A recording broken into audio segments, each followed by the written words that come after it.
History is a clock that people use to tell their political and cultural time of day. It is also a compass that people use to find themselves on the map of human geography. History tells of people where they have been and what they have been, where they are and what they are. Most important, history tells a people where they still must go and what they still must be. The relationship of history to the people is the same as the relationship of a mother to her child.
How do you describe a legend?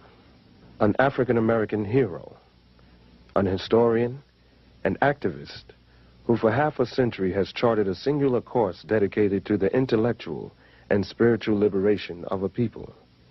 Though his eyes are now darkened by glaucoma, he continues to enlighten the lives of thousands of men and women through the pages of his many books and in university classrooms across the country. How do you describe a legend? You can't, really. But you can meet the men and women who influenced him. You can learn from him the hidden history of the African people. Learn from him a different way of making sense of this complex and often very confusing world. And you can let Dr. John Henrik Clarke tell his own extraordinary story in his own soulful style.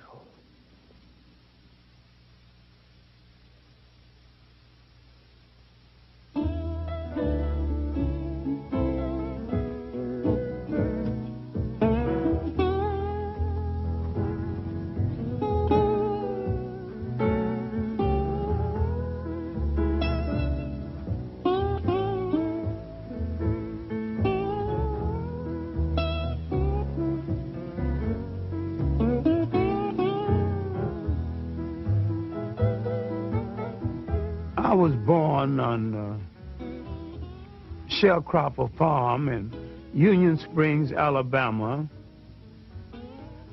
New Year's Day, 1915. That was a great feast day in our family. And because my mother was a favorite in the family and I was late arriving, she said that nothing would be killed in this family until my child is born. And I didn't arrive until 3, and everybody was hungry. The feast had not started, and I wasn't exactly welcome. They never quite forgave me for that, holding up the feast. My early schooling was in a one-room schoolhouse that we called Miller's Hill School. When we moved slightly out of the city, I was chosen to go to city school.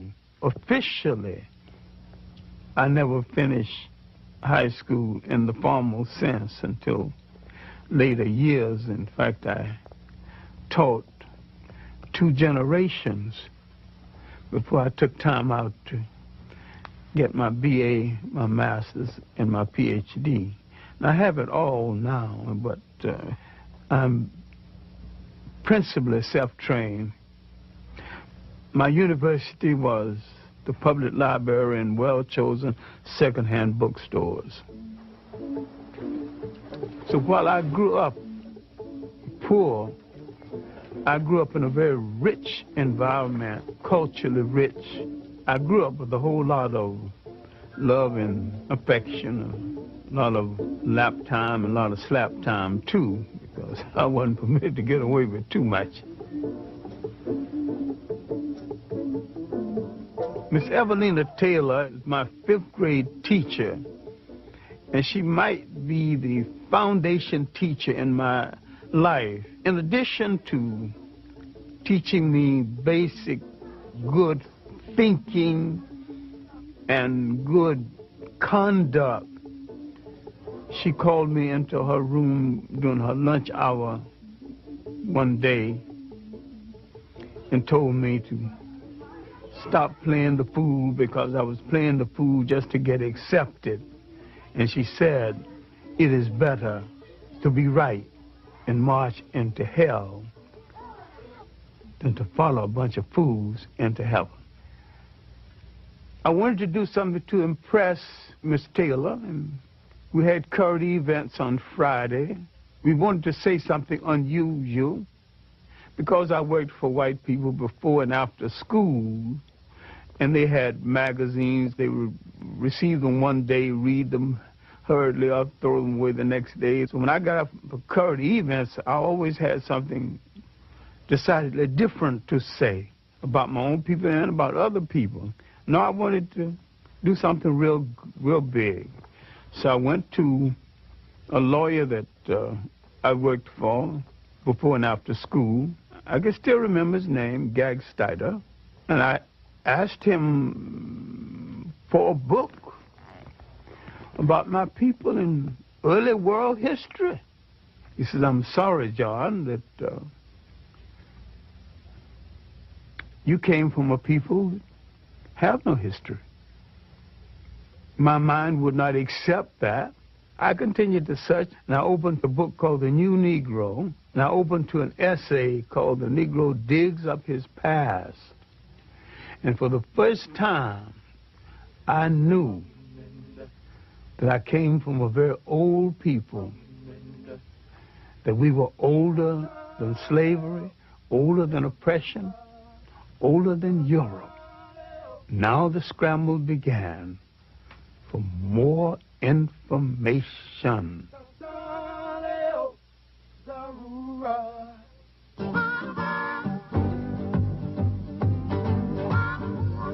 During the disaster years of the Great Depression, Americans in huge numbers take to the rails. They don't take Pullman cars or day coaches. They stow away on the freights, riding the rails in search of the opportunity to create a better life. John Henrik Clarke wrote them.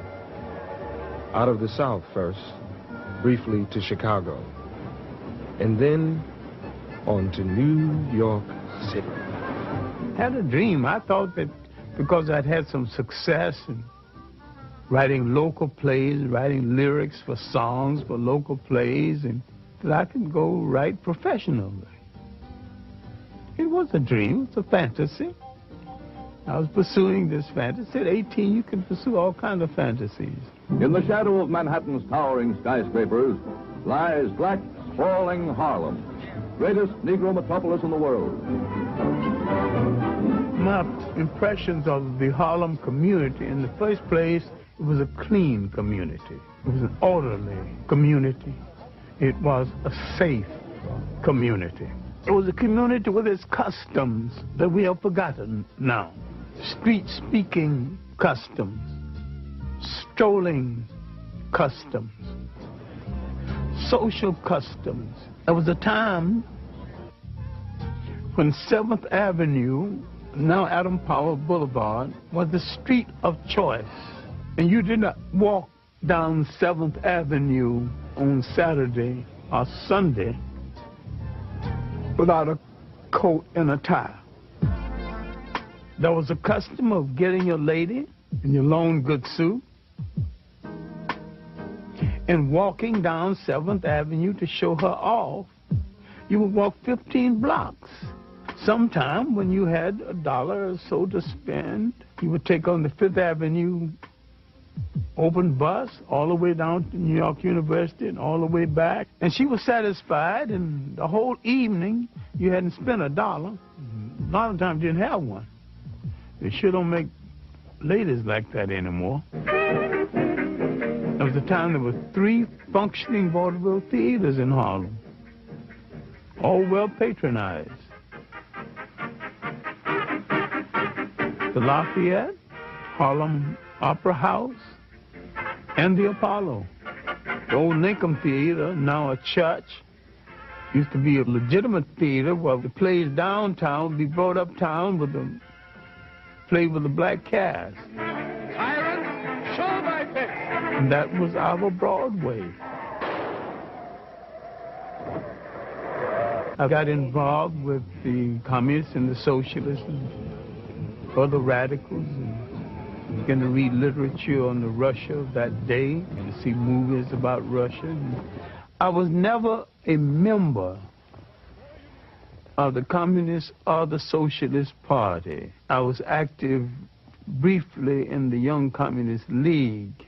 We were looking for a way out of the condition in which we lived. And they opened doors for us and gave us a platform we otherwise did not have.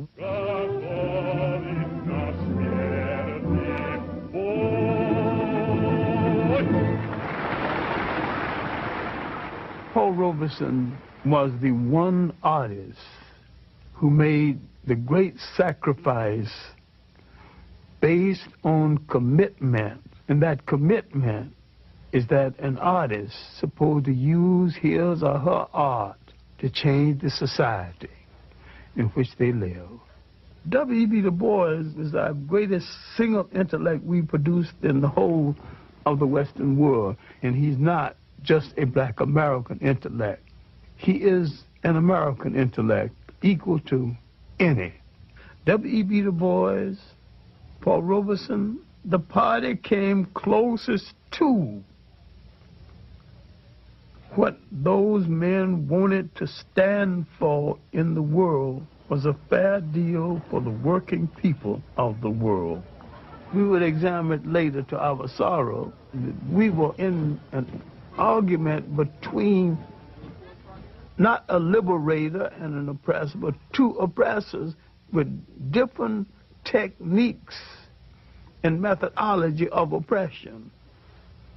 In the final analysis, Russia did not want us to be free any more than the United States and England and the imperial powers, but they wanted us under their domination. I never thought the left movement, communist or socialist, made any serious study of the history and the background of the African people of the world. And they had a preconceived notion of us that had nothing to do with our reality. And these African communal societies, who each got according to his needs, were not copied from Europe because they existed before there was a Europe. In these societies, based on the concept of the family and the community, everyone in the society had a responsibility. And in these societies, there was no word for jail because no one had ever gone to one. No word for orphanage because no one had ever thrown away any children. No word for old people's home because no one had ever thrown away grandma and grandpa. And while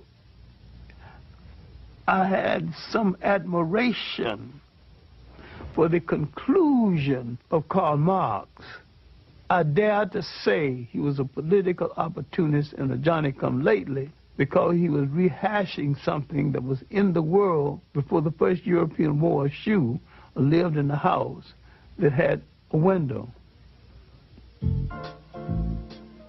During my early years in Harlem in the 30s, my writing consisted mainly of poetry, short stories, and little essays on aspects of history. And the Harlem Renaissance writers, of course, influenced me.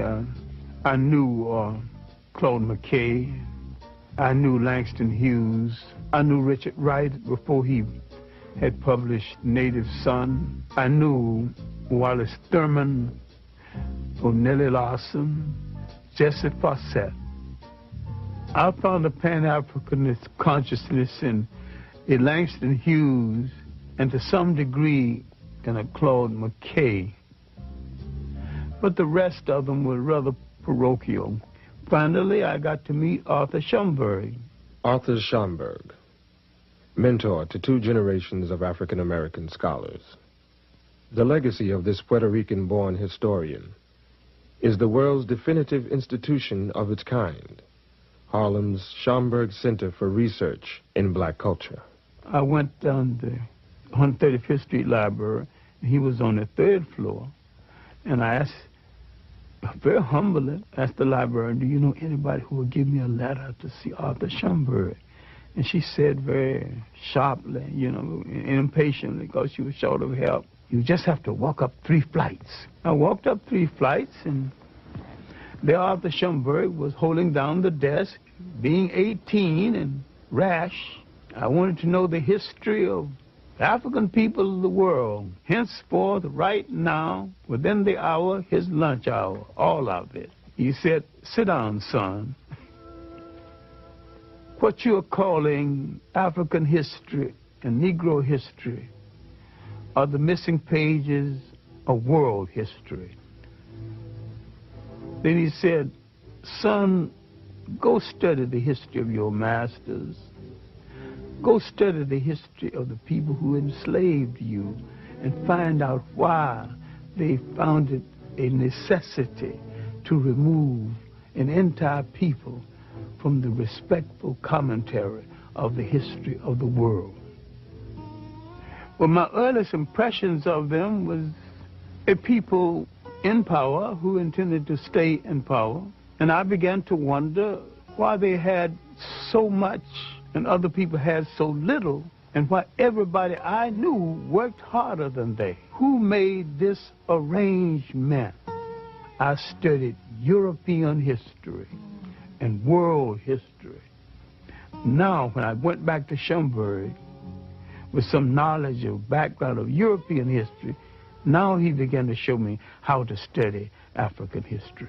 Arthur Schomburg taught me the interrelationship of African history to world history. Willis N. Huggins of the old Harlem History Club taught me the political meaning of history. And from the lectures of William Leo Hansberry of Howard University, I learned the philosophical meaning of history. The most valuable lesson I would learn is that when you address a people by their right name, that name must relate to land, history, and culture. All people go back to the geography of their original origin and identify themselves, no matter where they live on the face of the earth.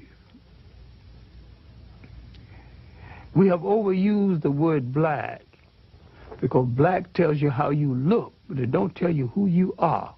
You can call an Italian white, but that don't tell you anything about him. We are the only people who seem to have lost that all essential trait of geographical and historical reference.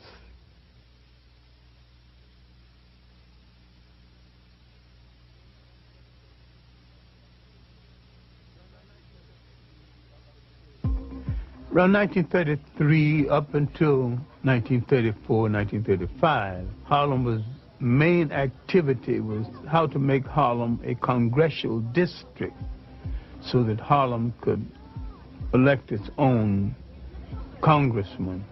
Adam Powell was just began to show his weight. We were fighting to get jobs on 125th Street, fighting to get jobs in our own neighborhood. I admire Adam with all of his faults. He was the best person that Black America has ever sent to Washington. He got the job done. When he went to Washington the first time, they told Mr. Powell that we don't accept blacks in the congressional dining room.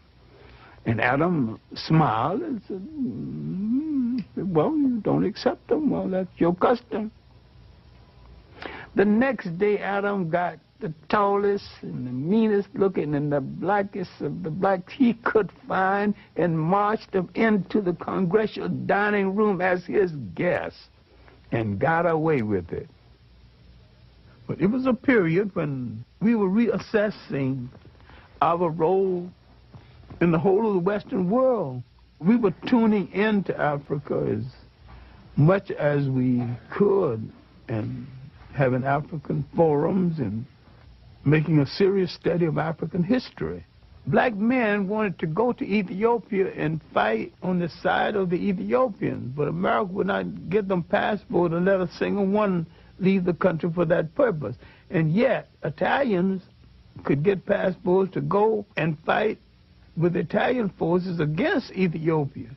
Now later, some of the same black men who couldn't get permission got permission to go fight in the Abraham Lincoln Brigade in Spain. I'm a physician. Physician? And then why would you want to go over in Ethiopia? Well, I feel it's my duty to give my profession and, if necessary, my life in the cause of Ethiopia. And I, the soil, and be happy to die for the defense of entire Africa, including Abyssinia. That's fine. Sign right here on the dotted line. See, originally, Africans did not define themselves by continent, but more by regions. Africa as a continent began to be defined by foreigners. In North Africa, the Romans had a province called Afrique. The word became Africa. The history, both known and hidden, of the land where time began has been a primary focus of Dr. Clarke's scholarship throughout his long career. The concept of social order, the concept of an organized society came out of Nile Valley civilization before there was any other society that has been known to man functioning any other place in the world. The significance of Nile Valley civilization is that it was that civilization that set a standard of performance untouched by the other civilizations of the world. And people are reluctant to give an African credit for a creation that happened in Africa. They also forget that the Nile Valley stretches 4,000 miles into the physical body of Africa, and that it was the world's first cultural highway. For centuries, Eurocentric scholars had rejected the idea that the mighty Egyptian empire was in fact created and maintained by black Africans. The concept that Western civilization was the product of non-white intelligence, imagination, technology, and spirituality was unacceptable, both psychologically and politically. A brilliant Senegalese scholar and scientist would shake, and many say topple, the very foundation of that conventional wisdom. His name was Sheikh Anta Diop. His research was brought to the attention of the English-speaking world through the efforts of his longtime colleague and friend. I was wondering why his books had never been published in the United States. He said there was no publisher's interest in his books. It took me 7 years to interest the publisher in the books of Sheikh Anta Diop. Diop's disciples refer to him as the Pharaoh of the Upper Nile. You must be strong enough and serene enough de voir les faits historiques to see the historical facts et de les interpréter and correctement. to interpret them. Nous pouvons tous être passionnés, We can all be impassioned, Mais ce n'est pas de cette manière que nous résoudrons les problèmes complexes de l'humanité. But that is not how we will resolve the very complex Donc cette problems of domination humanity. dont nous souffrons, dont j'ai souffert moi-même, The domination that we suffer from, that I have suffered from myself, notre propre domination des autres races l'a précédé. our domination of other races preceded it. Donc l'Afrique a exercé un impérialisme continu pendant 4000 ans. For 4,000 years, Black Africa had an imperialism. Toute l'Afrique occidentale était conquise et était justement sous la domination noire. All of Western Asia was under the domination of blacks. On n'aurait pu jamais penser à cette époque-là que la situation pourrait un jour être renversée. And at that time, no one would ever have dreamt that the situation could be reversed. C'est pour ça que l'étude de l'histoire nous redonne la sérénité pour apprécier les faits et les relativiser. This is why the study of history gives us the serenity required to appreciate the facts as they are. In 1974, he would challenge the major scholars of the world on the concept of Egypt not being anything other than an African state. In the conference on the peopling of Egypt, leading scholars of the world met and debated. Most of them wanted to put Egypt's origin outside of Africa. Sheikh Anta Diop and his protege, Theophile Obenga, placed Egypt within the context of Africa's totality. Sheikh Anta Diop was more than a historian. He's a scientist, he's a paleontologist, and he had proven that if he could get the pigment from some of the mummies, he could prove their African origins. All the rest of the conferees came just to disagree, and when it was all over, they had to admit these two men came prepared to prove their case. At that point, they began to close the door to the research of Sheikh Anta Diop.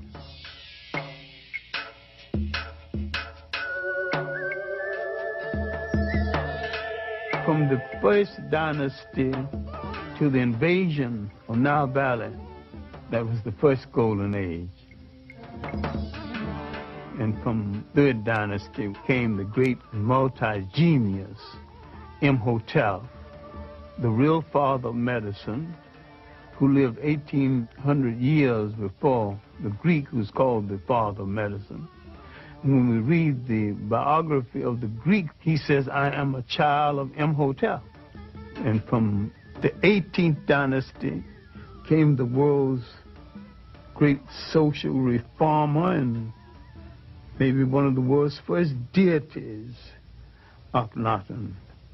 He thought so much of life he would not crush a flower. He outlawed warfare.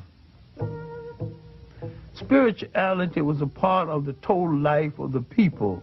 Before the coming of the Europeans, the African was very religious. The step pyramid was originally built with a temple at the top where you can go up and pray. This relates not just to the glorification of a pharaoh, but the spiritual outpouring of a people. This is what made the civilization of the Nile so great. At the same time that Egypt was in its 24th dynasty, Europe was just emerging from its pre-literate past. The first show of European intelligence was a book called The Odyssey and the Iliad. That's about 850 B.C. Where is Egypt 850 B.C.? Egypt is old and tired and has gone through 24 dynasties. It is on the eve of its last great dynasty that will come from the pharaohs in the south. And the Europeans have just written a book of folklore. Just south of Egypt lies another highly evolved black society, the Nubians. Their civilization thrived for some 3,000 years. I call the 25th dynasty the one dynasty from the south that moved up north and to tell their cousins, the Egyptians, how to rule a nation one more time. In the great show of history, this was Africa's last walk in the sun. It was a great and mighty walk. That walk had lasted 10,000 years. Now it's coming to an end. Europe is just being born. The very word Europe is not even being used.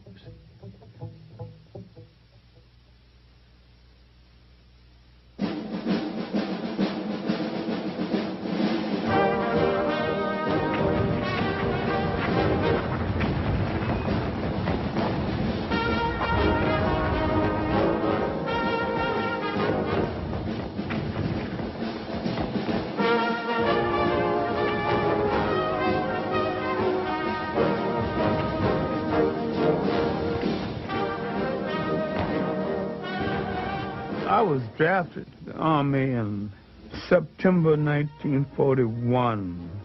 I can say with certainty I was probably one of the best clerks, one of the worst soldiers the Army ever had. I couldn't shoot, didn't like the hot sun, didn't like to go on those all-night trips, but I was a wizard of administration. I made sure my men got what was due to them as soldiers and men. Not as black men, but as soldiers and men. After I returned from the Army, it was not so much as finding myself again as a Pan-Africanist, but redefining myself as a Pan-Africanist. Remember, we had participated in a war that we were cynical about in the first place, and having participated in this war on a Jim Crow basis, getting out of the war, and there wasn't the employment that we had hoped would be there, I began to think more and more about the fact that African people would have to depend on themselves. Pan-Africanism would be perceived as a way to end African dependence on colonial masters, a way to create free and independent nations, a way to transfer the continent's immense riches from the hands of invaders into those of the indigenous people of the land. I began to define Pan-Africanism as the building of an African world community, the union of African people in different parts of the world, the African population in India and the Pacific Islands, the African population in the Caribbean and Brazil and South America. And I was looking to the fact that we number 1 billion people on the face of the earth. If you put them all together and they did one thing in unison, even if it was wrong, it might alter the world. Africa has always been and still is the world's richest continent. Africa has always had things other people wanted, thought they couldn't do without, and didn't want to pay for. So therefore, there's always been an excuse to invade Africa. Alexander's invasion was the first purely European invasion of Africa. Everything that had happened in Egypt and in Africa before 332 BC was something that no European had anything to do with.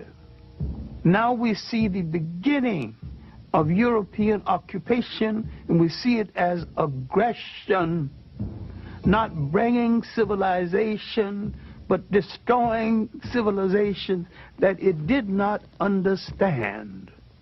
The uninvited arrival of European armies in the upper Nile Valley signals the beginning of the end for the highest civilization the world had known. The conquerors, quite literally, changed the complexion of the conquered. Now, you're beginning to get a mulatto-sized population that a whole lot of people keep misinterpreting as white. With each one of these invaders came the bastardization of the population based on the fact that for the sake of pleasure, the foreign soldier heads for the female population at a time the male population has been defeated in war. The Greeks' rule didn't last that long before they were challenged. An ambitious and well-dressed bunch of thugs across the ocean, not very educated, but they could fight like hell, called Romans, began to have ambition for the trade in the Mediterranean. Carthage, a powerful black state in North Africa, had imperial ambitions of its own. By the 3rd century BC, its forces had crossed the Mediterranean and established a large province in Spain. The military commander of Carthage had apprehensions about his Roman neighbors and warned his son to keep a watchful eye. Hannibal's father, he would point across the ocean and said, there's some evil people over there. We better bring the war to them before they bring it to us. Hannibal never forget. Hannibal is only 26 when he takes charge of the army. He launches an audacious military adventure, leading his men and their elephants over the Pyrenees Mountains into France, then pointing them across the Alps, boldly, toward Rome itself. Heavy casualties, overextended supply lines, and defection of allies drive Hannibal off the soil of southern Europe. He retreats back home to Carthage. The Romans have made a mission, almost a cult, out of the destruction of Carthage. They would meet each other in the mornings. Good morning, Roman citizen. Carthage must be destroyed. Yes, of course, Roman citizen. Carthage must be destroyed. Rome's legions clash with Hannibal near Zama. His troops are defeated. Hannibal is sent into exile. His once mighty nation becomes another colony of Rome and an administrative center for their empire. Now, the Roman Empire internally was not very rich. Africa became the breadbasket for the Roman Empire. And except for Africa, the Roman Empire would not have been able to sustain itself. Now, the Roman presence in North Africa is going to force into being one of the great events in human history. Roman taxation, Roman oppression would cause people to turn to new gods and question old gods, to turn to a story about a God who comes forth to rescue them. Now, they would draw from African folklore the story of the child in the manger. Now, what am I saying? Later, in retrospect, he was referred to as Jesus Christ. Now, you can argue about the coloration of Christ if you want to, but I can sell that very quick and we can go on to the next subject. Was he a Roman? The answer is no. Was he a Greek? The answer is still no. These were the only European types in that part of the world at the time. If he was neither Roman or Greek, he was one of those other people. And all of those other people were non-European and non-white. And he came from the other people. During that time of Roman dominance, Africans hold high military and administrative posts in the empire. The Romans and the Greeks had no color prejudice comparable to the kind of prejudice we would know later on. Otherwise, why would 3 Africans become emperors of Rome? Why would there be 3 African popes. Finally, Constantine decided to make Christianity the religion of the whole of the Roman Empire. Now we're coming to the critical period when the Roman domination of the church so corrupted the church, the Africans began some disenchantment with the Roman interpretation of Christianity. Constantine calls a council of bishops and priests at a place called Nice. It's the Nicene Conference. It is at this conference that the European created a European concept of Christianity. It was at this conference that they began to take the African saints out of the literature of Christianity. Now the corruption had started. The physical concept of Jesus Christ did not exist. Now, how did it come into existence? Because the Pope commissioned it to come into existence. Michelangelo painted the picture using one of his relatives as model. And that picture, one of the finest pieces of propaganda ever projected in history, has changed the minds of millions of people as who's supposed to represent God, whoever he or she is, and I have no problem with the she. Spirituality is a way of accepting the fact that there is a spiritual force in the universe larger than all of mankind. But someone had to come along and invent a word called God. And someone had to say of another God. And say, mine is better than yours. And someone had to create faith. Someone said, I have the true faith. Religion is the organization of spirituality into something that became the handmaiden of conquerors. Nearly all religions were brought to people and imposed on people by conquerors and used as the framework to control their minds. My main point here is that if you are the child of God and God is a part of you, then in your imagination, God's supposed to look like you. And when you accept a picture of the deity assigned to you by another people, you become the spiritual prisoners of that other people.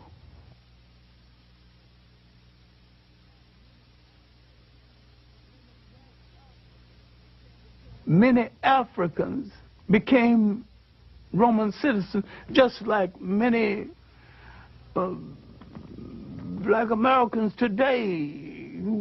I have nothing to do with Africa. I'm an American. I'm a citizen. I'm an American. There were Africans way back there with that same kind of split personality silliness, not knowing where their ethnic identity belonged. Rome's hold over its far-flung provinces weakens. In North Africa, it faces a new and fierce challenge: Islam. The Arabs, noticing the weakness of the Romans in North Africa, began to court the favor of the Africans. Arabs convinced the local black populations to join in the struggle against a common oppressor. They also convinced many of them to abandon their traditional beliefs and pledge their allegiance to Allah. The Africans assumed that by supporting the Arabs would get the Romans literally off their back. They were right. The Arabs did get the Romans off their back, but the Arabs replaced the Romans on their back. And like most conquerors, they declared war on African culture and African ways of life. The Arab has always been a propagator and a defender of slavery. They've always rationalized slavery based on Islam. I do not think any religion sanctions slavery. And anytime you use a religion to sanction slavery, you're misusing that religion and misusing the Word of God. Well, the Christians did it, and the Arabs have done it, and the Hebrews have done it. It's not right in any case. Islamic armies, their ranks dominated by African converts, defeat the Romans and push on to the continent of Europe. In the process, they capture Spain. There, the Africans and Arabs create a rich, cultured, and powerful empire. So powerful, it endures for 500 years. The achievement of the Arabs at this time is they have driven the Europeans out of the Mediterranean. The European now must go back into Europe. They have no empires, no great connections outside of Europe. And because of this, they ultimately would go into a period called the Dark Ages. People are confused because when the European mentioned the Dark Ages for him were not the Dark Ages for other people. Concurrent with his Dark Ages, the African had his third golden age. As Europe suffers, three great kingdoms are emerging in West Africa: Mele, or Mali, Ghana, and Songhai. These were lands of enormous wealth, generated by their control of the trade routes across the Sahara and the abundance of their gold mines. The kingdoms were known for their benevolent governments and their great respect for learning. For a while in history, there was only two great universities. The University of Sankore at Timbuktu and the University of Salamanca in Spain. And the African was solely in charge of the one at Sankore and partly in charge of the one at Salamanca. The Arabs had to some degree institutionalized the practice of African slavery. The Europeans internationalized it. In Europe, the wealth amassed from the slave trade makes the Industrial Revolution possible, while laying the foundations of modern capitalism. In the Americas, the traffic in human souls creates a vast African diaspora, millions upon millions of people ripped from their homelands, transported in chains to a distant, hostile world. The European came into Africa as a guest and was treated as a guest. The Africans unsuspected, political, naive, as some of them still are, because he had nothing against the Europeans and he had never enslaved any Europeans. He just assumed automatically no European would enslave him. He had never dealt with anyone who would enslave the host and the wife who cooked the meal and lie about it. Around 1442, the first slaves would be taken out of West Africa. Spain and Portugal goes to the Pope, the leading arbitrator of that day, the one person in Europe with the greatest authority. The Pope would say to Spain and Portugal, you take the East and you take the West, and you two good Catholic nations start fighting among yourselves. And then the profound statement before departure, You are both authorized to reduce to servitude all infidel people. The slave trade now had been sanctioned, and Europeans had been told they need not feel guilty of it because you're doing this to an infidel who is outside of God's grace. England went into the slave trade with a vengeance, led by Captain Hawkins and the good ship Jesus. The ship was called the good ship Jesus. The coat of arms on the ship was two Africans bound back to back with their arms tied. So they saw no contradiction in being in the slave trade and being Christians at the same time. We cannot deal with this enough because we're still suffering from this inside of the mind of a lot of people in this world, into the millions. We are outside of humanity, outside of the grace of God. That's a terrible feeling as you walk the earth, because what has been taken away is your essential humanity, your human beingness. And when they take away your human beingness, they take away your nationness.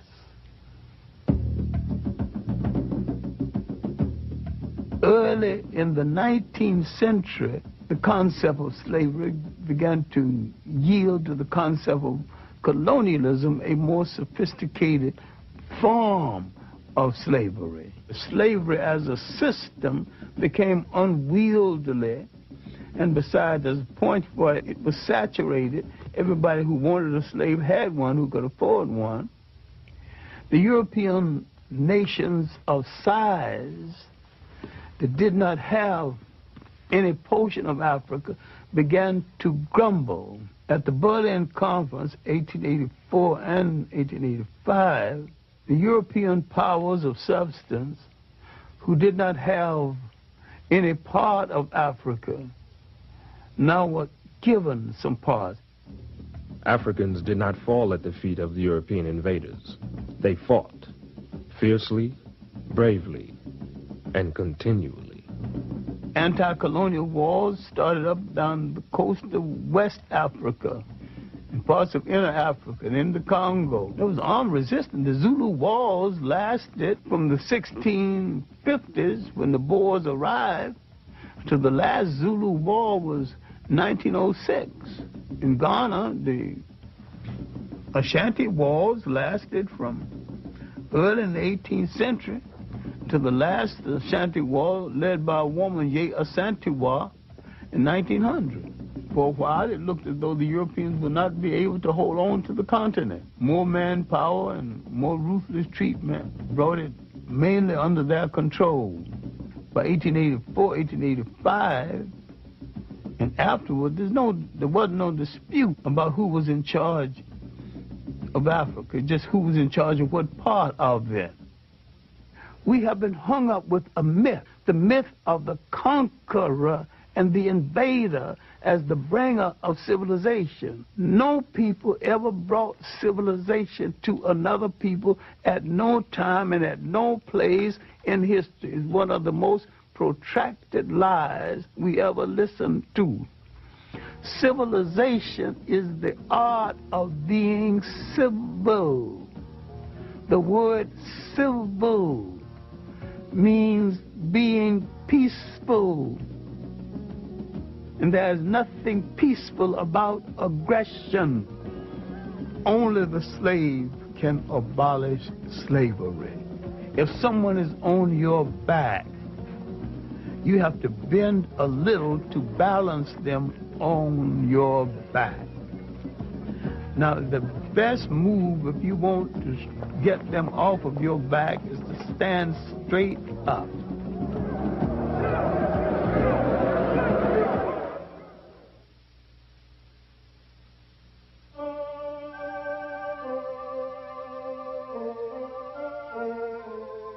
There's something about an island, a body of water, creates a special kind of dreamer, because they did not know where they came from in Africa.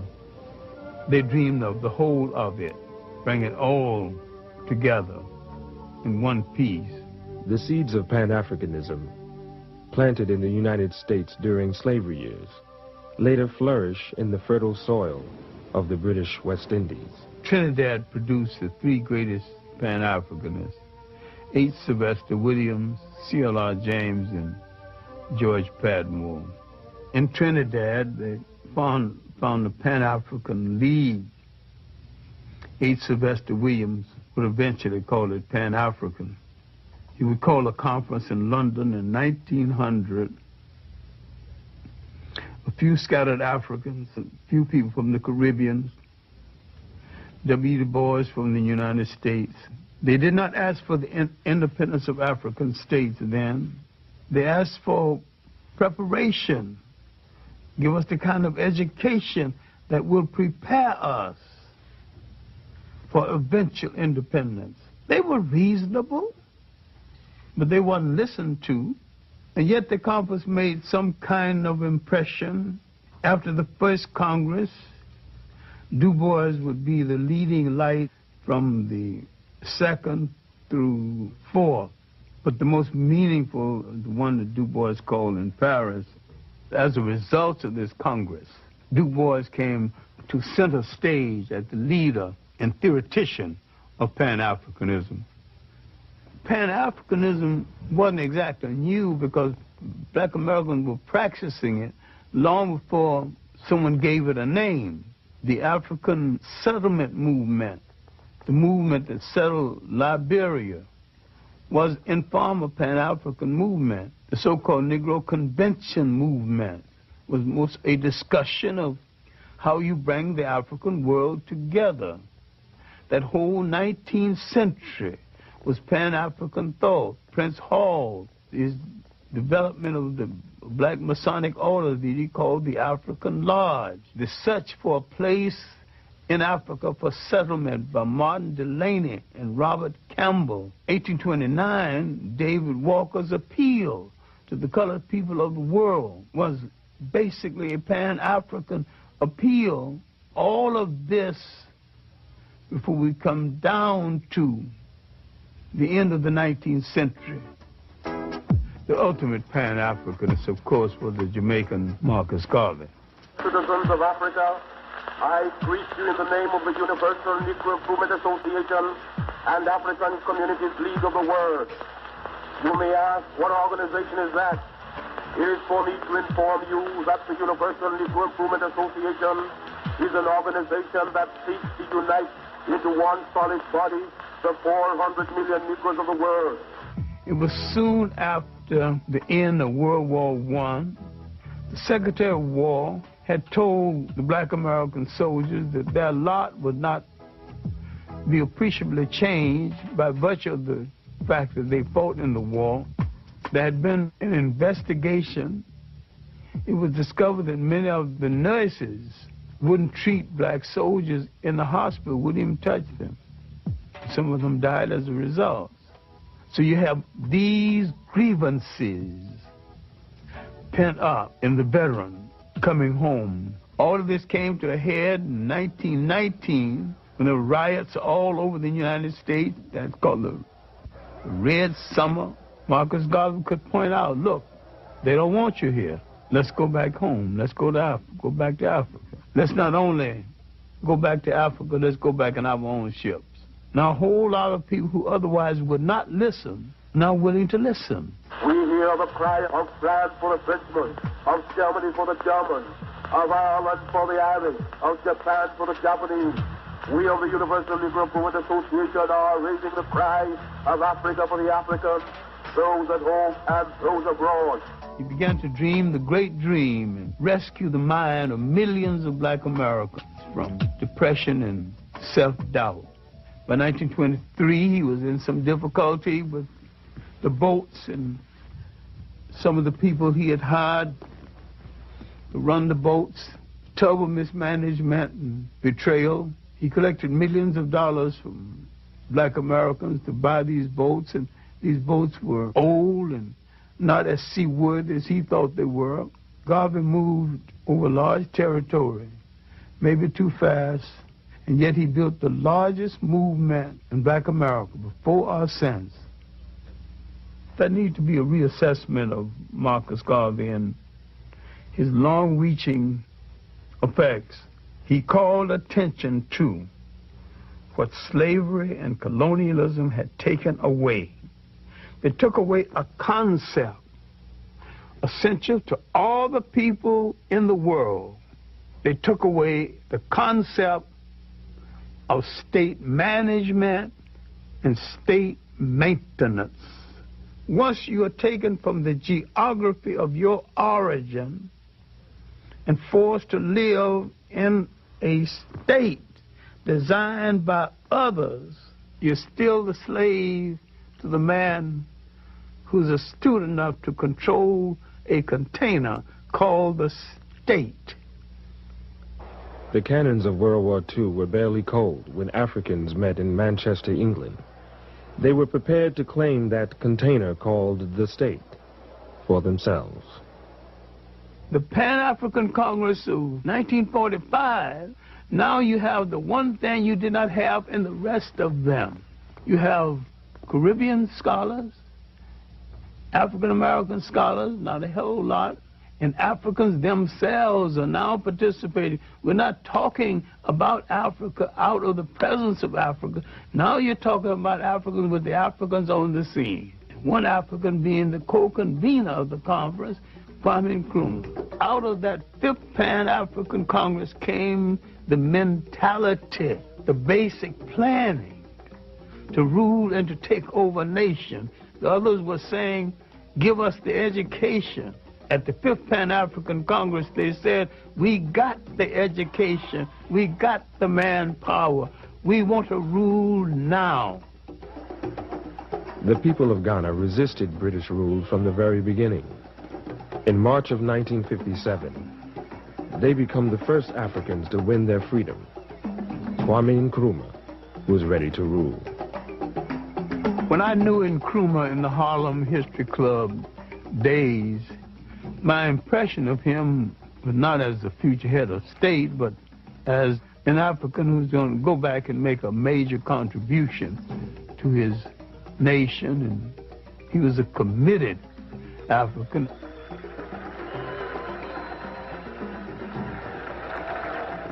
I went to Africa in 1958 because I've been promising myself I was going to get to Africa next year. That promise of myself went on for about 5 years before I actually got there. When I got there, all I had was a return ticket. I told an African who had read one of my stories in an African magazine and wrote and got my address. I said I was coming to Ghana, get me a place in a hotel for a few days, and he didn't even go to a hotel, he didn't even try. He took me to the slums of Accra, and I lived right there with him. Finally, a check that was due me from America did not arrive. When it did arrive, it bounced. So there I was, and one day, Nkrumah had gone someplace. He was coming home from a visit of state. A whole lot of people along the highway hailing his return, and so I was along with the rest of them. I was just like another African melted into the crowd. And he spotted me, and he stopped the Rolls Royce, and the motorcycle drivers pulled their guns, thought that someone was about to hurt the president, you know. his motorcade stopped, and he came out, and he said, what the hell are you doing in my country? And I just laughed. You say, you're a long way from Harlem. He looked right and said, where do you live?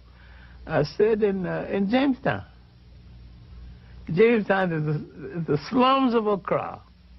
Still is. He shook his head and said, you sure must love Africa.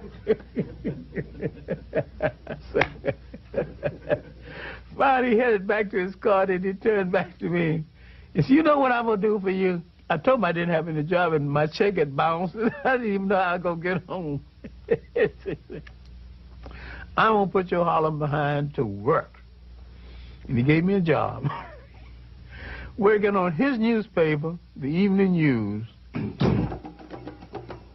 The significance of Ghana's independence at that time is that it gave spirit to the whole of the African world. It was a major impact on Black America because it came at the time the civil rights movement was reaching a crescendo, a great height. His first vision of pan-Africanism was the physical unification of Africa. And he said that Ghanaian freedom won't mean anything until the rest of Africa is free. So the spirit of Ghanaian independence would create a light of hope in the rest of Africa. And this is what Kwame Nkrumah was trying to build. This is what the intelligence services of the United States, England, and France had to destroy to keep the example of Ghana from emerging. What went wrong was our misunderstanding of what a state consists of and the responsibility that goes into holding one together. And our dependence on our colonial masters more than we anticipated. We who had longed so much for power, we wanted power, power. When we got close enough to touch it, we realized we hadn't even decided what we're going to do with it once we get it. Now, I want to take this opportunity to welcome again to the United States, which he knows so well, the first citizen of Ghana, President Nkrumah. I was in the anti-poverty program in Harlem, and when Nkrumah came and spoke at the United Nations, I got the picture and showed it to them, and I got the speech. And the first thing I showed them, I said, look, there's a black man, head of a nation, speaking to the world.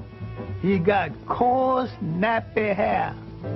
He didn't apologize for it. He said, here I am, African and black and bold and powerful and head of a nation. And I got something to say to you, and this is what I got to say.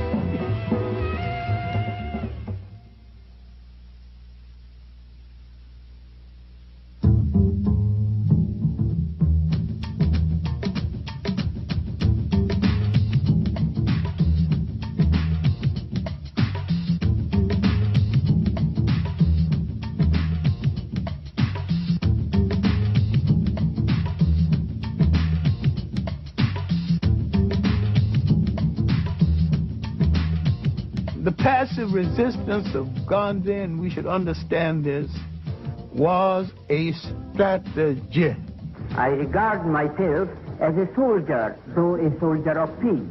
I received the inspiration to carry on in the nonviolent tradition from Jesus of Nazareth and the operational technique from Mahatma Gandhi. The passive resistance of the civil rights movement was sold as a way of life. A strategy is never a way of life. A strategy is something you use the same as you use an orange. When the juice is gone, you throw it in the garbage can. And Mahatma Gandhi was an East Indian nationalist, but a very skillful politician. And he always had a violent alternative waiting in the wing just in case his nonviolence didn't work. Today marks the beginning of a determined, organized, mobilized campaign to get the right to vote all over this state. I think Dr. Martin Luther King was the spiritual leader of the black movement, of the civil rights movement, and probably one of the finest theologians that we produced in recent years. He was a dreamer, and yet he was a committed man to struggle, and he made great sacrifice within that struggle. I had some strong disagreements with him. I never thought that we should be locked into the concept of nonviolence as a way of life. I was perfectly willing to use it as a strategy. I think we should be slow in criticizing Martin Luther King. He was brave enough to put his life on the line for what he believed. We are still here talking. That's proof enough of his bravery over ours.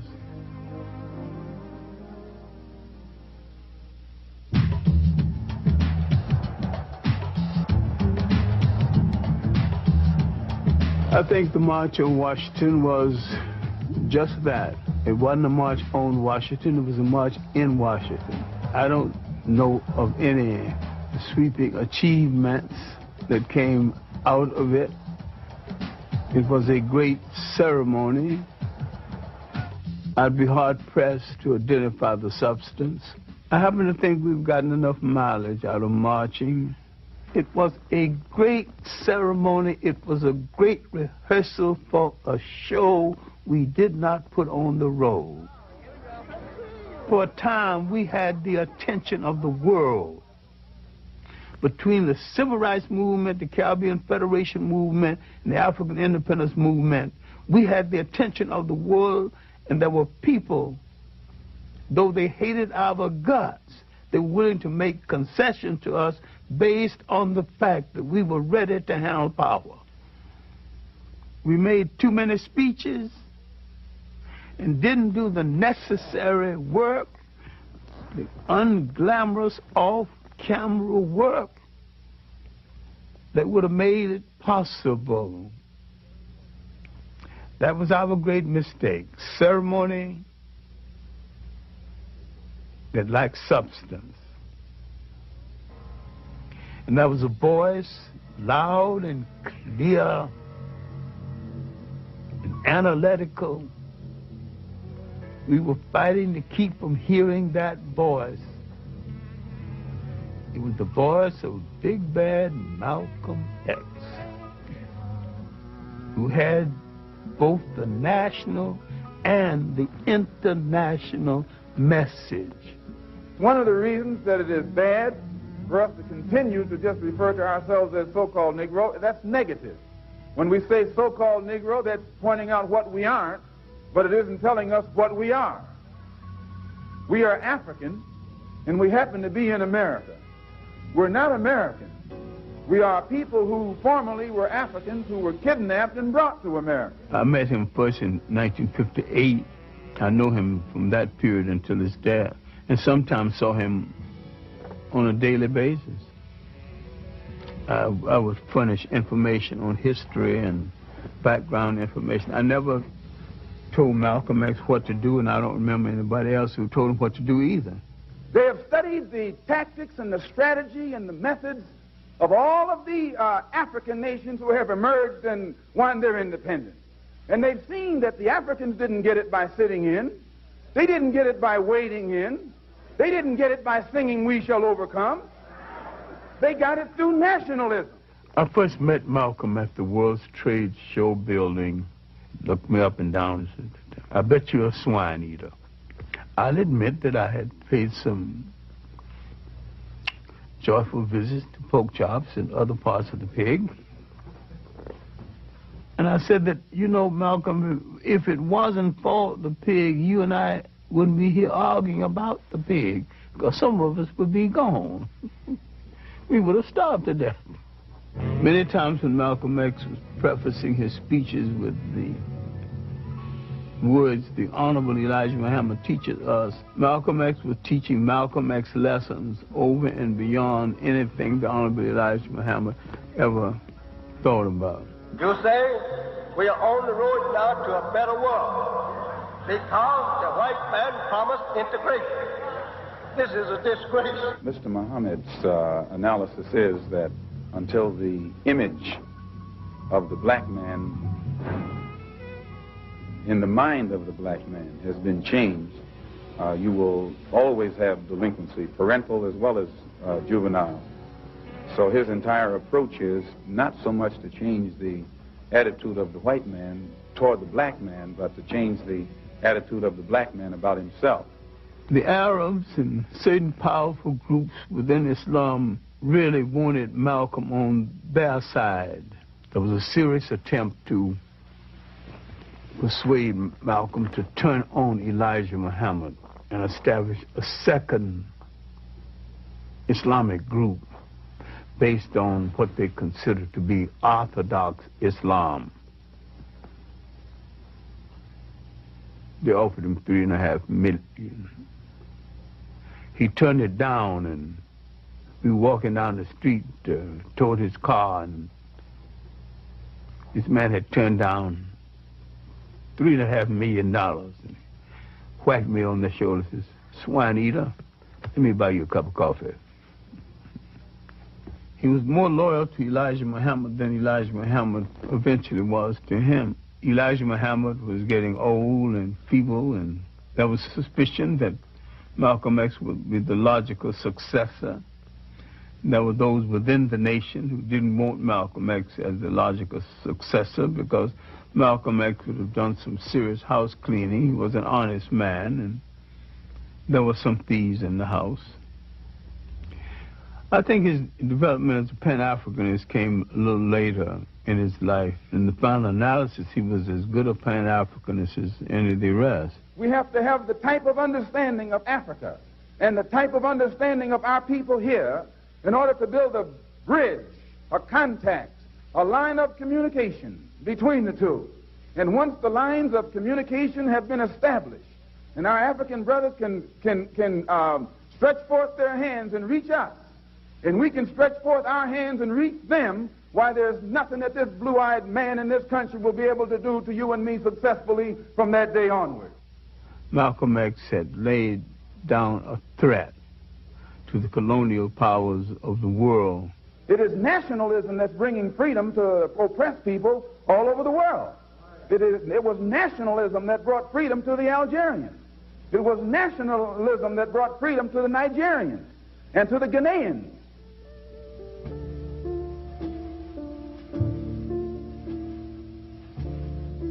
I do not think Malcolm X's murder was a local American thing. I think it was a larger thing than that. I do not think that Farrakhan had anything directly to do with the murder, but I do think Farrakhan is guilty of creating the attitude and the atmosphere that led to the murder. Without Farrakhan, Malcolm X, I think, still would have been assassinated. We were friends from the day we met until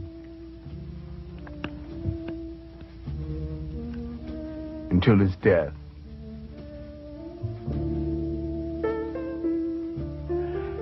When I got the word of his death, I was in Connecticut. I'd gone up to make a speech in Connecticut, and I was at a Jewish home. Someone announced that he had died, and then someone added, dismissing the whole thing, that after all, he was anti-Semitic. I know the man well enough to know that he really didn't hate anybody. He hated certain things people did. He wasn't a hater at all, and they spoke as though they had the right to tell us who should and should not be our hero. I went into that bathroom, and it was after dinner, and just cried like a child for 15 minutes, and I came out partly composed and made the speech that night I was asked to make, and came on home and began to try to deal with the reality of the situation. Because to me, Malcolm X was not gone, and he's still not gone in my imagination. The whole year after his death, I almost got the feeling that we were having our usual conversation. I was always in it. What can I do? And finally, I got the feeling that he had said, do your best work. I was a good teacher before that. I was a better teacher and a better human being after that, because I knew that being a good classroom teacher was my best work.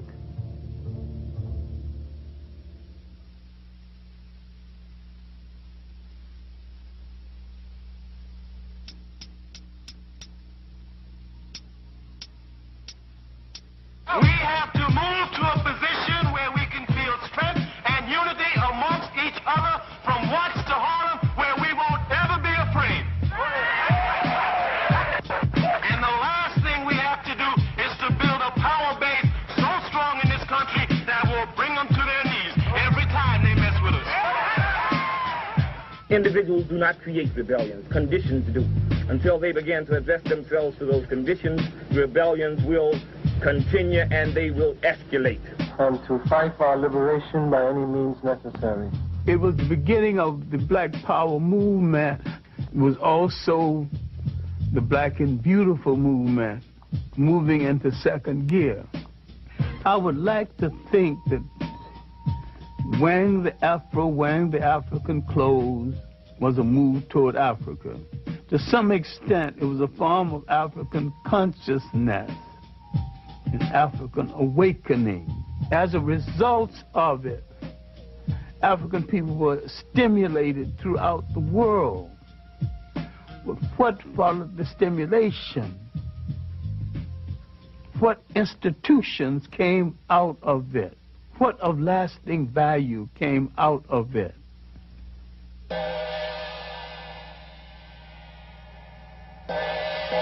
I do not think the Africans, the Caribbeans, or the Black Americans have studied with any degree of depth and seriousness the rise of modern Japan. They went into a war and they lost. They sustained 2 atomic bombs. They had that country occupied. Now the people that defeated them are now begging them for commercial space. What did they do that we have forgotten how to do? They did some serious, astute planning. Not loud-mouthing, not boasting. They did not get on the radio or any platform and call anybody any name. But they did what they had to do.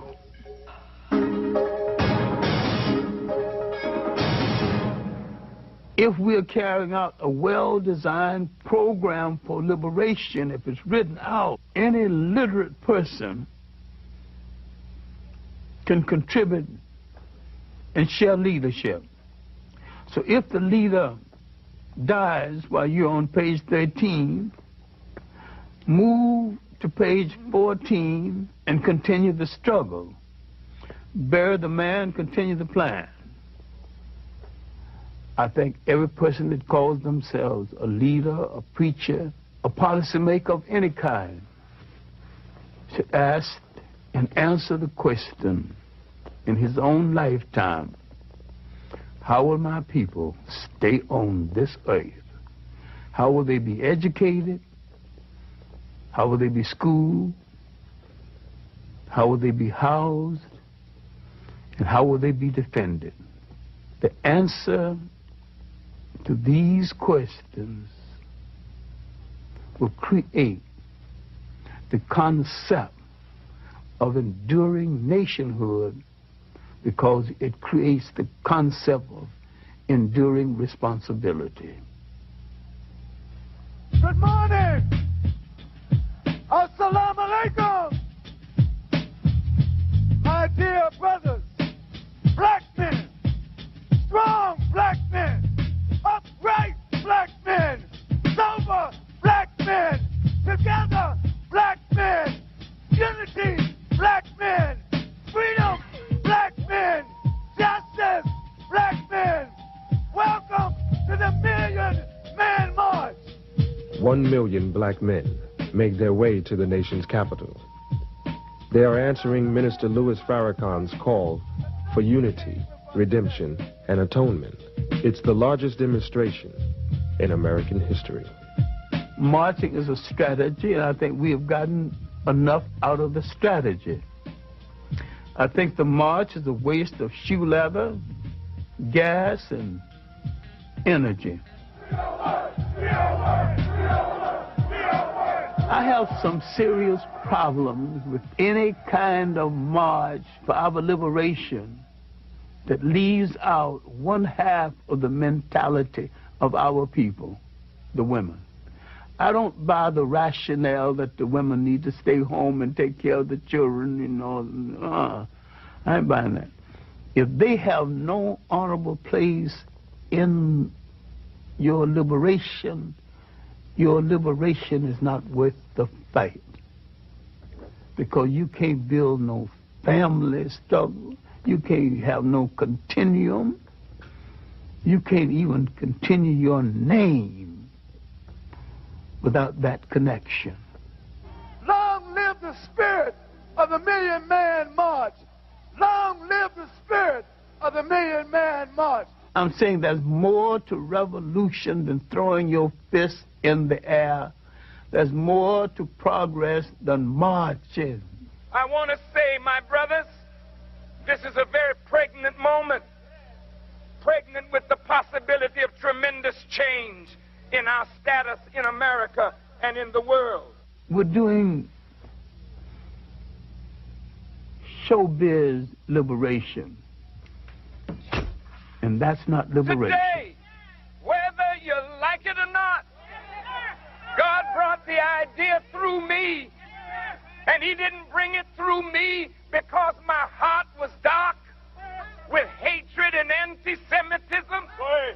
He didn't bring it through me because my heart was dark and I'm filled with hatred for white people and for the human family of the planet.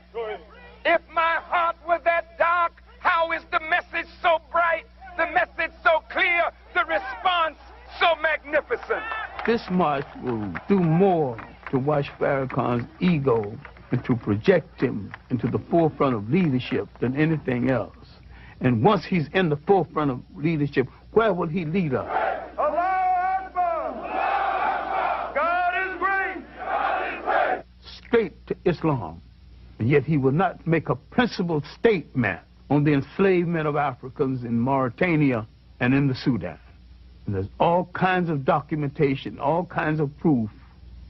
If I have to be a dissenting voice in this, then I'm very pleased that I've got enough integrity to be a dissenting voice and not to care where the chips fall.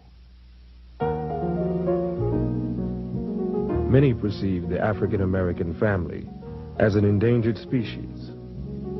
To Dr. Clarke, the family is the soul, the spirit, and the cornerstone of the nation. If the family dies, so does the nation. We're making a whole new way of life out of the artificiality of imitating our oppressor, who's also in trouble with the family. And we grew up in communities where every child was a child of the whole community and could be disciplined and rewarded by anyone in the community. Now we bought into someone else's sociology.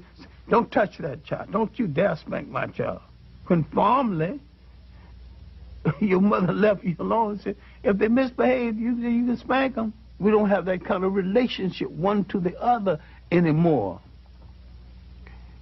After emancipation, we made a monumental effort to find broken bits and pieces of our families. My own grandmother spent 3 years wandering around Virginia trying to find her first husband, who had been sold to a slave breeding farm in Virginia. But the major thing was we were trying to put families together and to have family connections. Our new mission of liberation is to put strong families together again, because the family is not only the embryo, the beginning of all that we can call civilization, but it's the beginning of all anyone can call a civilization. Because this is the essential network that leads to nation. There's some common sense things we can still be doing. Our communities are miniature nations. We have to control them. Control the real estate in those communities. Control the education in those communities. You cannot write the history of this nation as though it is only a white nation. It's a multicultural nation. I'm saying whatever the solution is, either we are in charge of our own destiny or we are not in charge. On that point, we got to be clear. You're either free or you're a slave.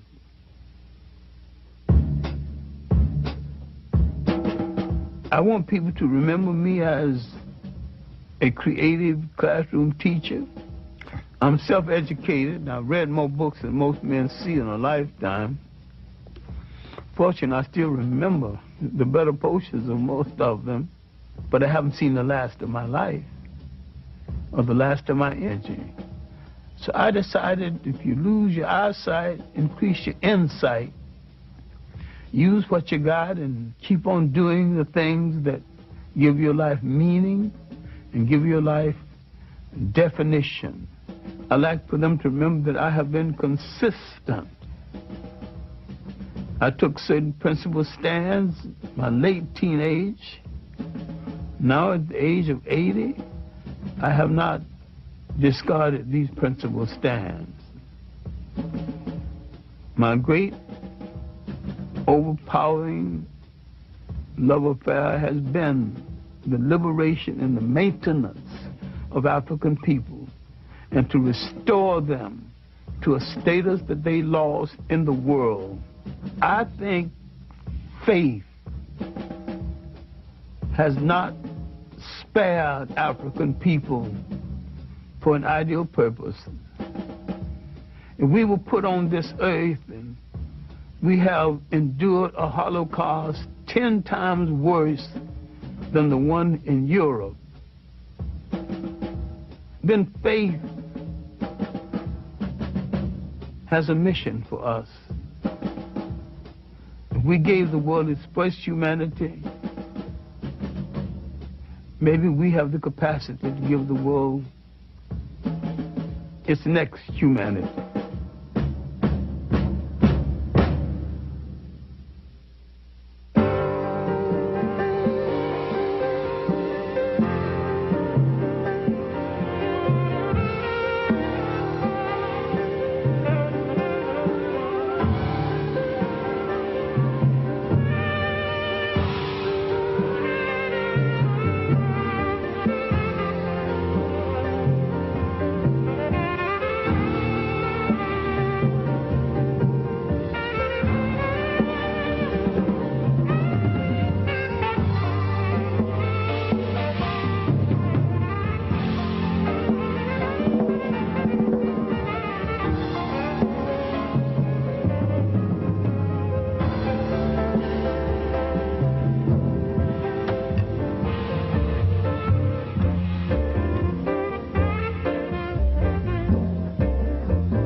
University of Alabama in Birmingham. My name is Lee Naves, and it's my privilege this evening to serve as moderator for the program. We have two very special guests. One is Dr. Yosef Ben Yachanan, who is an African anthropologist, an educator, an author, and a scholar.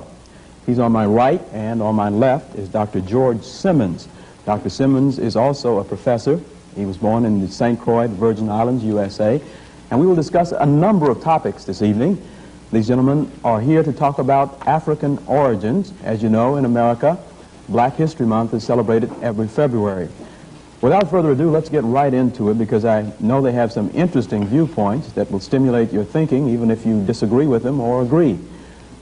I'm going to call you Dr. Ben, if that's okay, because I understand that's what people usually call you. Yes. One of the more controversial positions that you take is that black Africans landed in America 2,000 years before Columbus.